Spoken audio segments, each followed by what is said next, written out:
Hello, magandang hapon. Kuya Ron TV po at mag-update po tayo dito sa rehabilitation na ginagawa po dito sa Metropolitan Theater. So sa ngayon po, more on the front yung kanilang pagsasaayos kasi nga yung loob ay halos gawa na rin according din po sa ating mga nakukuhang information. Metropolitan Theater is the jewel, one of the jewel of Manila. At nakalulungkot isipin na sa maraming nagdaang administrasyon, walang nagbigay pansin, nagtuon ng atensyon na ito ay muling buhayin at ibalik sa mamamayan para sa mga darating na henerasyon. That's why if you can go back a year ago when I assumed office, immediately we position ourselves as a city to take back Metropolitan Theater from a GOCC, which is in this case GSIS at the time. So because that is the only information at the time na ang Metropolitan Theater nawala sa pamahalang lungsod ng Maynila dahil ito'y naisalya noong mga lumang panahon at napabayaan ng mga alkalde ng lungsod at nabulok na lamang. Kaya malugod ang aming pakiramdam, masaya kami na talagang gusto namin bawiin itong Metropolitan Theater to bring back the glory days of the theater itself. Especially, sumalangit nawa ang kaluluwa ni Kuya Germs. You know for a fact that Kuya Germs attempted so many times to get the attention of the previous administration to rebuild. Ayusin ulit ang Met. But nobody listened. Unfortunately, Kuya Germs died. So when I had an opportunity, on top of our eagerness to bring back the jewel of the city, yun din ang intensyon ng Kuya Germs. So natutuwa ako mismo ay produkto ng industriyang napapabilang katulad ng Metropolitan Theater na maialay ito sa susunod na henerasyon. Kaya nung malaman namin na ito ay naibigay na sa inyo, from GOC Financial Institution, GOCC Financial Institution, napunta na sa inyo. At nung narinig namin kayo, na kayo ay may plano, kami natuwa and pull back our position to acquire it. Because what I believe is that you are in a better position to continue to protect the heritage of the country as national agency, and at the same time, here in Manila, which one of the uniqueness of the city of Manila is our history and heritage. And one of the jewel is Metropolitan Theater. So that's why we're very happy. Masayang-masaya kami. Kaya the least thing that you can expect from us, the least thing that we can do as a city government is to continue to support you. In the surrounding area, in the activities with Met, to revive shows and activities inside the theater.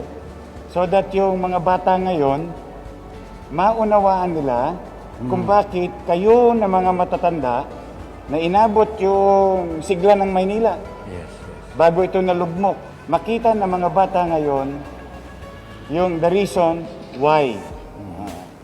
Now, at least, in the coming months, through President Duterte, through you, through other agencies, now, ang mga batang Maynila, makaka-experience na ng teatro at magandang sinihan ng punong-puno ng kasaysayan at kultura ng ating bansa.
So yung pinakaunang comprehensive renovation daw dito sa Met ay nagmula sa pangunguna ni dating unang ginang Imelda Marcos noong 1978 at pinamahalaan ng yumaong socialite na si Conchita Sunico.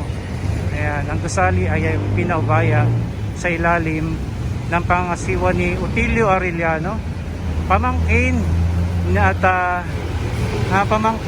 ni Juan Arellano at muling pinasinayaan noong Disyembre 10, 1978.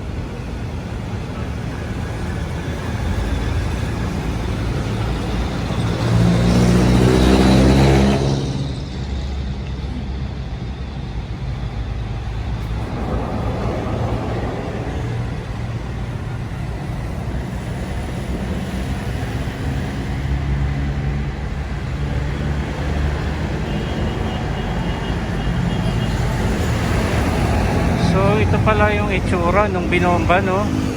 Itong Maynila. Kasamang na apektuhan itong Metropolitan Theater, itong Quezon Bridge. So ito yung naging itsura niya noon after World War II.